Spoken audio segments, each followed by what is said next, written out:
বিসমিল্লাহির রহমানির রহিম। আমার সুপ্রিয় দর্শক এবং শ্রোতাদেরকে আসসালামু আলাইকুম।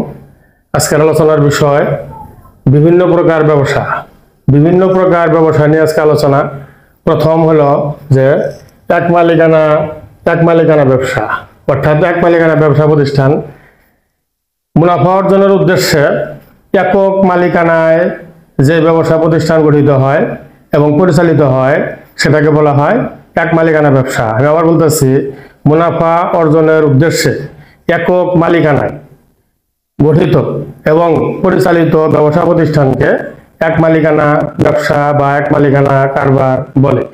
এখানে আলোচনার বিষয় হলো যে এক মালিকানা ব্যবসা যদি হয়, এক্ষেত্রে মালিক একজন, মূলধন দিবে একজন, লাভ যদি হয় ভোগ করবে একজন, লোকসান যদি হয় বহন করবে একজন, যে কোনো সিদ্ধান্ত দেবে একজন, পরিচালনা করবে একজন, অর্থাৎ সর্বত্র একক প্রভাব বিস্তার করবে, এককভাবে প্রভাব বিস্তার করবে। অর্থাৎ একজন লোকই মূলধন নিয়ে আসবে, একজন লোকই ব্যবসা প্রতিষ্ঠান গঠন করবে, একজন লোকই সিদ্ধান্ত নেবে, একজন লোকে মুনাফা ভোগ করবে, একজন লোকে লোকসান হলে একজন লোকেই বহন করবে।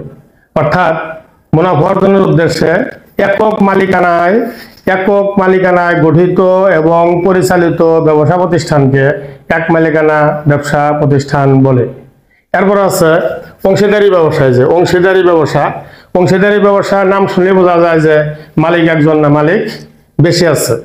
অংশীদারি ব্যবসা প্রতিষ্ঠান হলো 1932 সালের অংশীদারি আইন অনুযায়ী মুনাফা অর্জনের উদ্দেশ্যে দুই বা ততোধিক ব্যক্তি স্বেচ্ছায় মিলিত হয়ে যে ব্যবসা প্রতিষ্ঠান গঠন করে সেটাকে বলা হয় অংশীদারি ব্যবসা প্রতিষ্ঠান।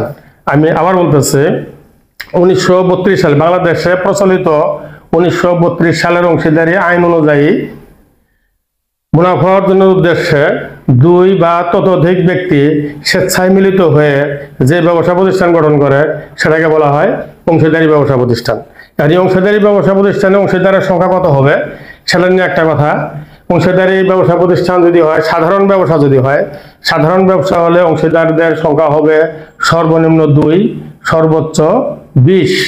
আর ব্যাংকিং ব্যবসা যদি হয়, ব্যাংকিং ব্যবসার ক্ষেত্রে অংশীদারের সংখ্যা হবে সর্বনিম্ন 2 এবং সর্বোচ্চ 10।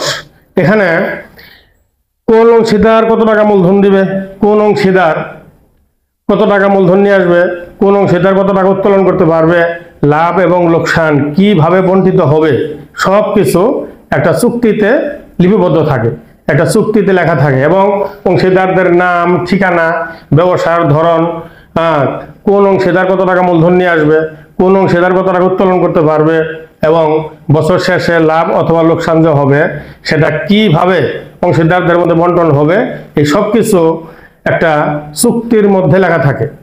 লিখিত একটা চুক্তি হয়, সেই চুক্তিতে লেখা থাকে। এজন্য অংশীদারি ব্যবসা প্রতিষ্ঠানের ক্ষেত্রে চুক্তিকে মূল ভিত্তি বলা হয়। চুক্তিতে সবকিছু লেখা থাকবে, চুক্তির বর্তমানে কোনো কিছুই হবে না।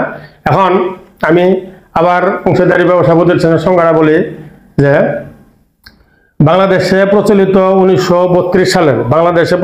1932 সালের অংশীদারি আইন অনুযায়ী মুনাফা অর্জনের উদ্দেশ্যে দুই বা ততোধিক ব্যক্তি স্বেচ্ছায় মিলিত হয়ে যে ব্যবসা প্রতিষ্ঠান গঠন করে সেটাকে বলা হয় অংশীদারি ব্যবসা। এখানে স্বেচ্ছায় মিলিত হইতে হবে, কাউকে জোর জবরদস্তি করে আনা যাবে না, ভয় ভীতি হুমকি দিয়ে কাউকে অংশীদার করা যাবে না।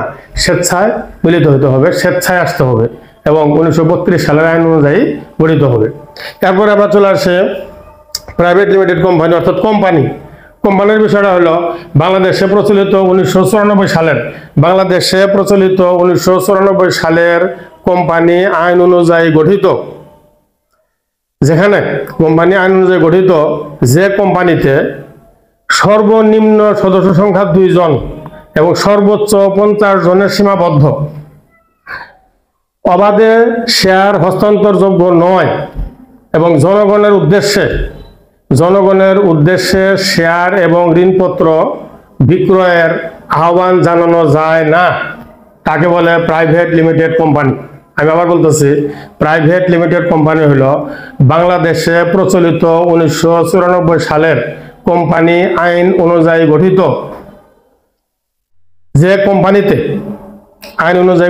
যে কোম্পানিতে সর্বনিম্ন সদস্য সংখ্যা 2 জন এবং সর্বোচ্চ সদস্য সংখ্যা 50 জন, অবাধে শেয়ার হস্তান্তরযোগ্য নয় এবং জনগণের উদ্দেশ্যে শেয়ার এবং ঋণপত্র বিক্রি করার আহ্বান জানানো যায় না, সেই কোম্পানিকে বলা হয় প্রাইভেট লিমিটেড কোম্পানি। অর্থাৎ প্রাইভেট লিমিটেডের কোম্পানির শেয়ার অবাধে বিক্রয়যোগ্য না, অবাধে হস্তান্তরযোগ্য না, এবং এখানে সদস্যের বাইরে এই কোম্পানির শেয়ার ক্রয় বিক্রয় হবে না, এবং শেয়ার মার্কেটে প্রাইভেট লিমিটেড কোম্পানির শেয়ার মার্কেটে ক্রয় বিক্রয় হবে না, শুধুমাত্র সদস্যদের মধ্যেই ক্রয় বিক্রয় হবে, শুধুমাত্র সদস্যদের মধ্যে ক্রয় বিক্রয় হবে। এখানে পরিচালকের সংখ্যা থাকবে সর্বনিম্ন 2 জন পরিচালক থাকবে, এবং 2 জন থাকবে উদ্যোক্তা 2 জন হলেই চলে, এবং পরিচালক 2 জন হলেই চলে। এখানে শেয়ার অবাধে হস্তান্তর করা যাবে না, সারা দেশের জনগণের উদ্দেশ্যে শেয়ার এবং ঋণপত্র বিক্রি করার জন্য আহ্বান জানানো যাবে না।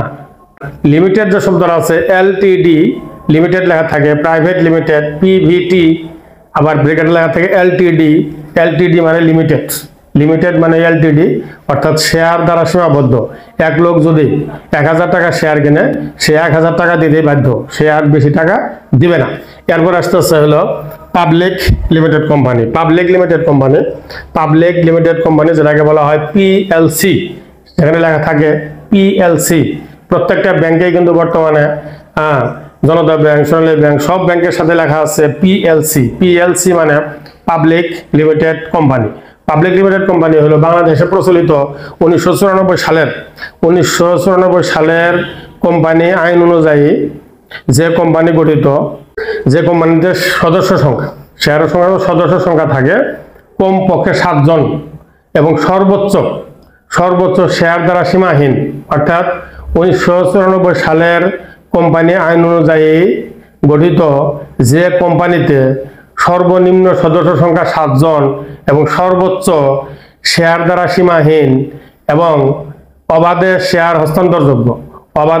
হস্তান্তরযোগ্য জনগণের উদ্দেশ্যে বিক্রয়ের জন্য শেয়ার বিক্রয়ের জন্য আহ্বান জানানো যায়, তাকে বলা হয় পাবলিক লিমিটেড কোম্পানি।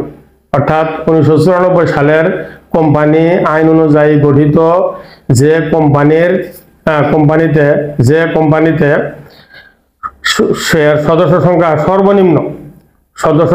সর্বনিম্ন 7 জন এবং সর্বোচ্চ শেয়ার দ্বারা সীমাহীন, অবাধে শেয়ার হস্তান্তরযোগ্য, সারা দেশের জনগণের উদ্দেশ্যে শেয়ার এবং ঋণপত্র বিক্রয়ের জন্য আহ্বান জানানো যায়, তাকে বলা হয় পাবলিক লিমিটেড কোম্পানি।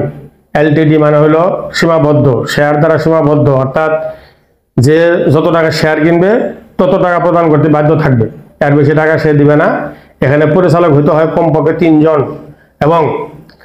এবং উদ্যোক্তা হইতে হয় কমপক্ষে 7 জন। 3 জন পরিচালক হইতে হবে কমপক্ষে, আর উদ্যোক্তা হইতে হবে 7 জন।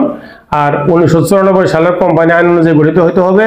এখানে সর্বনিম্ন সদস্য সংখ্যা হইতে হবে 7 জন, সর্বোচ্চ শেয়ার দ্বারা সীমাহীন এবং পাবলিক লিমিটেড কোম্পানির শেয়ার অবাধে হস্তান্তরযোগ্য এবং সারা দেশের জনগণের উদ্দেশ্যে শেয়ার এবং ঋণপত্র বিক্রয়ের জন্য আহ্বান জানানো যায়।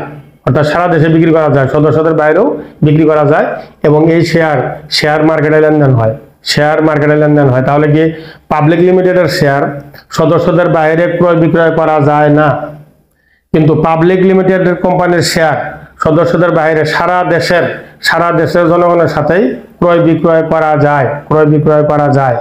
আর প্রাইভেট লিমিটেড কোম্পানির শেয়ারের সংখ্যা সর্বোচ্চ 50 জন, সদস্য সংখ্যা সর্বোচ্চ 50 জন, শেয়ারের সংখ্যা সর্বোচ্চ 50 জন, কিন্তু পাবলিক লিমিটেডের কোম্পানির সর্বোচ্চ শেয়ারের কোনো সীমাবদ্ধতা নাই, এটা সীমাহীন, যত শেয়ার ইচ্ছা বিক্রি করতে পারবে 1994 সালের কোম্পানি আইন অনুযায়ী। ধন্যবাদ।